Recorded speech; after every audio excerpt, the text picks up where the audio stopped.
ఇది మన ధర్మం, సనాతన ధర్మం. హిందుత్వాన్ని కాపాడుకోవాల్సిన బాధ్యత మనకుంది. తిరుమల మన హక్కు, కలియుగ దైవం యొక్క ఆస్తులు మన సొంత ఆస్తితో సమానం అని మీరు ఎప్పుడైతే భావిస్తారో అప్పుడే కదలి రండి. దయచేసి ఒకసారి ఆలోచించండి.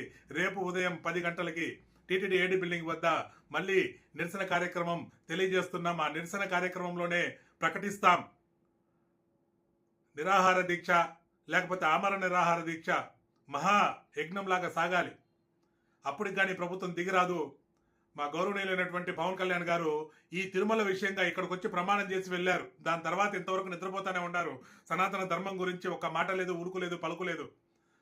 ఈ తిరుమల కొండకు సంబంధించినటువంటి 3 మంత్రిత్వ శాఖలు పవన్ కళ్యాణ్ గారి చేతిలోనే పెట్టుకొని ఇంత అన్యాయంగా అక్రమంగా ఇక్కడ కడుతుంటే మొన్నటి వరకు ఇవ్వనటువంటి అనుమతుల్ని ఈ మధ్య తుడా వాళ్ళు కూడా అక్రమంగా అనుమతులు ఇచ్చారు. జీవోలో ఉన్నది వాళ్ళు పర్మిషన్ తీసుకున్నది ఒకటైతే తుడా వాళ్ళు అనుమతి ఇచ్చింది ఒకటి. ఈ ఐఏఎస్ ఆఫీసర్ల లేకపోతే ఐఏఎస్ అంటూ బ్రిటిష్ కాలంలో బానిసత్వం వహించినటువంటి అధికారులు అర్థం కావడం లేదు. భారతదేశ రాజ్యాంగ రక్షణ కోసం వీళ్ళు ఐఏఎస్లు ఉన్నారా, లేకపోతే ఇంకా బ్రిటిష్ భావజాలంతో హిందువులను నాశనం చేయడం కోసమే మాకు ఐఏఎస్ పదవులు అంటూ వీళ్ళు బతుకుతున్నారా, మాకు అర్థం కావడం లేదు.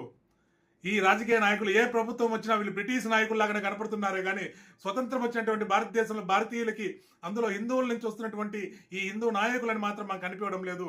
వీళ్ళందరూ హిందుత్వాన్ని నాశనం చేయడం కోసమే వస్తున్నటువంటి నాయకుల్లాగా కనపడుతున్నారు. ఆనాడు ఎట్లయితే స్వతంత్ర పోరాటం కోసం ప్రజలంతా ఉద్యమించి స్వతంత్రాన్ని తెచ్చుకున్నారో ఈనాడు కూడా ప్రజలు ఉద్యమిస్తే కానీ హిందుత్వం నిలబడదు. హిందువుల యొక్క ధర్మం మనోభావం దెబ్బతినకుండా ఉండదు. మనం హిందువుల మనోభావం దెబ్బతినకుండా మన హిందువుల యొక్క ఆస్తులు, గుడుల యొక్క ఆత్మరక్షణ, ఇది హిందూ ఆత్మరక్షణ, గుడుల యొక్క పవిత్రత కాపాడుకోవాలంటే ప్రతి హిందువు నా వీడియో చూసిన ప్రతి ఒక్కరూ దయచేసి రేపు ఉదయం 7 బిల్డింగ్ దగ్గరికి రండి. 3 గంటలు మీరు సమయం కేటాయించినంత మాత్రం మీ జీవితంలో ఏమి ఇది కాదు. మీరు కేటాయించకపోతేనే మీ జీవితమో లేకపోతే మీ పిల్లలకు జీవితం అనేది లేకుండా పోతుంది. దయచేసి ప్రతి ఒక్కరు మేలుకొని నా వీడియో చూస్తున్నటువంటి వారు ఎవరైనా సరే, పోలీస్ కావచ్చు, లాయర్ కావచ్చు, డాక్టర్ కావచ్చు, యాక్టర్ కావచ్చు, బిజినెస్ మ్యాన్ కావచ్చు, రేపు మీరు అక్కడ గడపబోయే 3 గంటల సమయమే 30 సంవత్సరాల వరకు మనకు రక్షణగా నిలబడుతుంది. దయచేసి ప్రతి ఒక్కరూ రండి.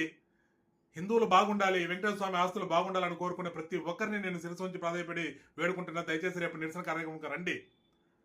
నిరసన కార్యక్రమాన్ని విజయవంతం చేయండి. శాంతియుతంగా చేస్తున్నటువంటి మన నిరసన కార్యక్రమాన్ని విజయవంతం చేయండి. మిమ్మల్ని ప్రాధాయపడుతున్నా. నేను మీ కిరణ్ కుమార్. దేశం కోసం, ధర్మం కోసం, సనాతన ధర్మ రక్షణ బోర్డు సాధన కోసం హిందువులమంతా ఒక్కటై సంస్థల పేరుతో పని లేకుండా మనం హిందువులం అంటూ మొన్న జరిగినటువంటి హైందవ శంకారావం లాగా ఇక్కడ కూడా తిరుపతిలో